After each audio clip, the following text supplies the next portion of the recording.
ஆண்டவர் இயேசு கிறிஸ்துவில் பிரியமான சகோதர சகோதரிகளே, கிறிஸ்து இயேசுவின் சமாதானம் உங்களோடு இருப்பதாக.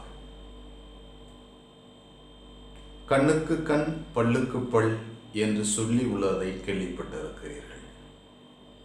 நானும் உங்களுக்கு சொல்லுகிறேன், யாராவது உங்களை ஒருவர் வலக்கண்ணத்தில் அறைந்தால் அவருக்கு இடக்கண்ணத்தையும் திருப்பி காட்டுங்கள் என்ற மழைப்பொழிவு வாசகத்தினுடைய தொடர்ச்சியை இன்றைய இறைவாக்கு நமக்கு சொல்லுகிறது. இந்த இறை வாசகத்தில் பார்த்தோமேயானால், ஒருவர் நம்மை தாக்கினால் உடனடியாக நாம் அடுத்தவரை தாக்க வேண்டும் என்று நம்முடைய மனதும் மனிதர்களுடைய வாழ்க்கை முறையும் சொல்லும். இது சாதாரண மனிதனுடைய எண்ணம். ஆனால் அதிகாரம் மிக்க கடவுளின் போதனை என்னவென்றால், ஒருவர் உன்னை தாக்கினால் அன்பினால் அந்த மனிதனை மீண்டும் அன்பு செய்.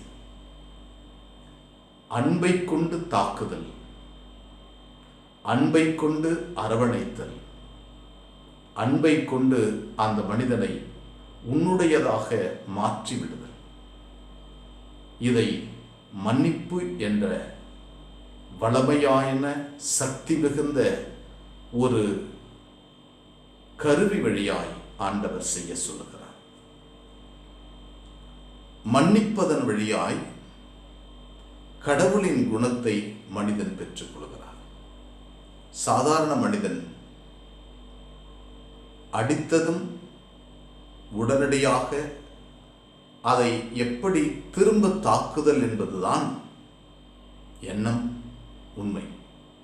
ஆனால் மன்னிப்பு வழியாய் அந்த மனிதனை தன்னுடையவனாக, தன்னுடைய அயலானாக, எதிரியாக அல்ல, தன்னுடைய அயலானாக உருமாற்றிக் கொள்வதுதான் இந்த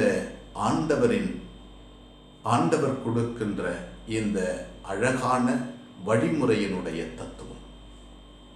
எனவே நம்மை சுற்றி இருக்கின்ற மனிதர்கள் நம்முடைய எதிரிகளாக அவர்கள் வாழ நினைத்தாலும் அவர்களை நண்பர்களாக, அயலானாக, நம்மை அன்பு செய்பவராக, நம்முடைய அன்பை பகிரக்கூடிய ஒரு மனிதனாக அந்த மனிதன் வாழ வேண்டும். எனவே கிறிஸ்துவத்தினுடைய தத்துவம் இதுதான். இது கடவுளின் தத்துவம், கடவுள் கொடுத்த தத்துவம்.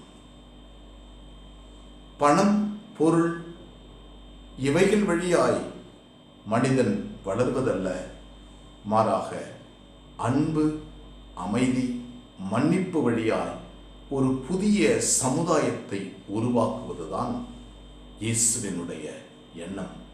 அந்த சமுதாயம்தான் கடவுளின் அரசு. அந்த அரசை நம்முடைய உள்ளத்தில் முதலில் உருவாக்க வேண்டும், நம்மை சுற்றி இருக்கின்ற மனிதர்களில் உருவாக்க வேண்டும். அப்போது இறையரசு நம் அருகாமையில் இருக்கும். எங்களை வழிநடத்துகின்ற ஆண்டவரை மெய் போற்றுகிறோம். இந்த அற்புதமான நாளுக்காக நன்றி சொல்கிறோம். நீர் எங்களை படைத்து பராமரிப்பதற்காகவும் எங்களோடு நீ தங்கியிருப்பதற்காகவும் நன்றி சொல்கிறோம். ஆண்டவரை உமது அருளை தாரும், உமது வல்லமையை தாரும். ஆண்டவரே, எளிய மனிதர்களாகிய நாங்கள் எங்கள் இஷ்டம் போல மனிதனுடைய உணர்வுகளையும் மனிதனுடைய செயல்பாடுகளையும் கொண்டிருக்கிறோம். கடவுளாகிய நீர் எங்கள் இதயத்தில் கொண்டு வந்து ஊற்றிருக்கிறீர். கடவுள் தன்மையை பெற்றுக் கொள்ளுங்கள் என்று அன்பையும் மன்னிப்பையும் இதனுடைய மிக சிறந்த படைக்கலனாய் நாங்கள் வைத்துக்கொண்டு இறை அரசை கட்டி எழுப்ப வரம் தார். அன்னை மரியே, எங்கள் அன்பு தாயே, திருமகனிடம் எங்களுக்காக இடைவிடாது பிரிந்து பேசும். ஆமென்.